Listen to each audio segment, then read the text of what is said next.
comem cheiro de flores trazido pelo vento, comem 1000 pensamentos, comem a cor do dia feita pelo galo, comem o canto do galo, comem a luz que cintila na folha cheia de orvalho, comem a melodia dos pássaros azuis, comem a sombra da lua e o brilho da estrela que já não existe mais. O UFSC Entrevista está de volta e, como você pode ver, o assunto de hoje é contação de história. Quem está comigo é Claudete da Mata e Tânia Meyer, da Academia Brasileira de Contadores de História.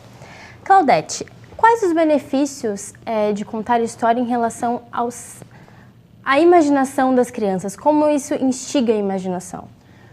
Isso aí, ela estimula o desejo de saber, de conhecer o que existe nas entrelinhas dos fios da memória, da história que acaba a ser contada, tá?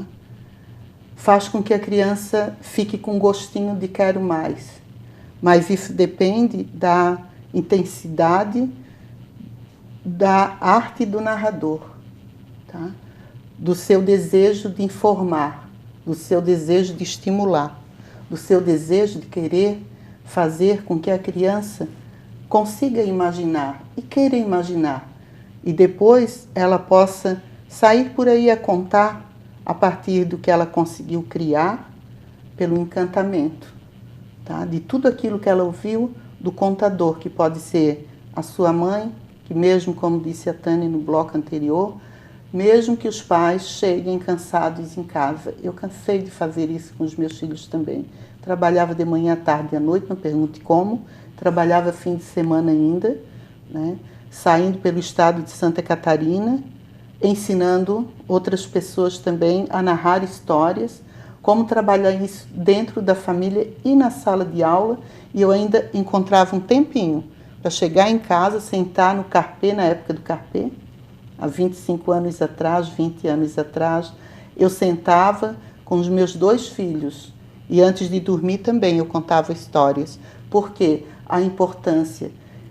O imaginário ele precisa ser cultivado porque o campo simbólico da criança, do ser humano, precisa ser trabalhado desde o nascimento.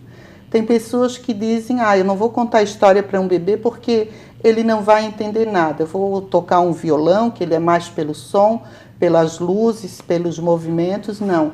Tudo que a gente conta para a criança, desde da barriga, eu contava histórias para minha filha e para o meu filho dentro da barriga, tá?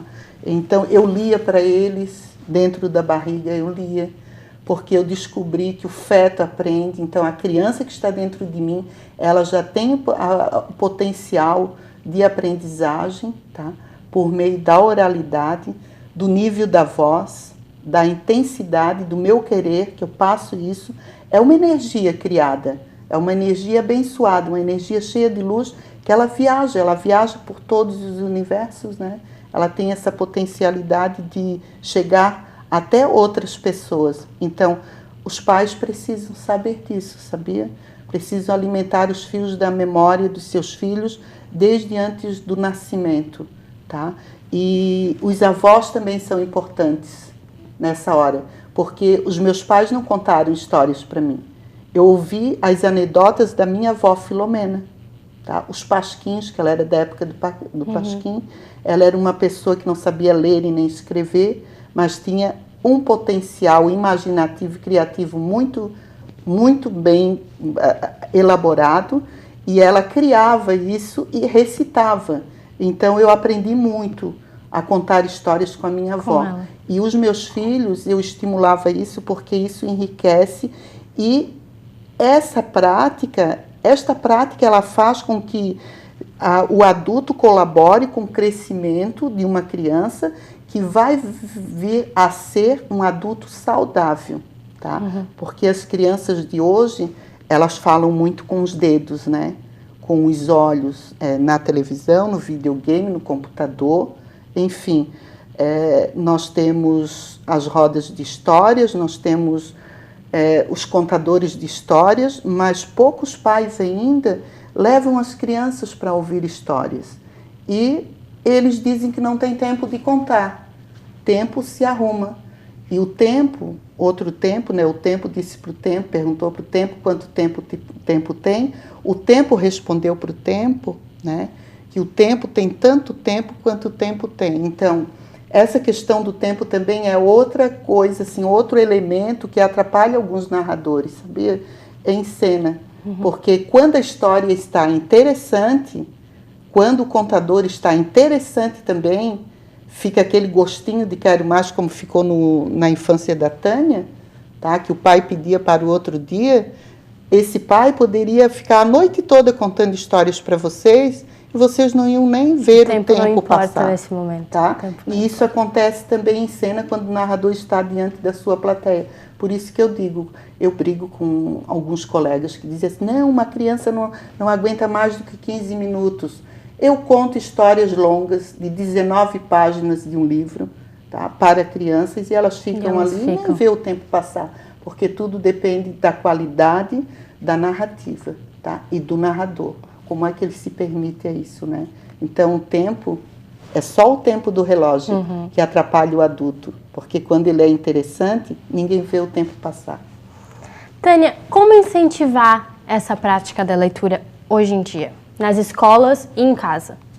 Então, em casa é bem importante a questão dos pais dedicarem um tempo a isso, ou um irmão mais velho, ou os avós, os tios, amigos, né? Então, alguém que realmente tenha esse prazer e passe isso para as crianças, nas duas maneiras, né? O prazer de contar e o prazer de ver como as crianças recebem isto, essa troca. Na escola, é através do incentivo da direção da escola, das pessoas dos pedagogos, as pessoas, né, nessa área que estimulem que a presença do contador de história na escola, para estimular a leitura e através do contador, porque ele vai fazer essa mediação, né? Ele vai contar essa história, vai apresentar o autor, vai apresentar da onde ele tirou essa história e estimular essas crianças a adquirirem essa literatura e a começar a ler também.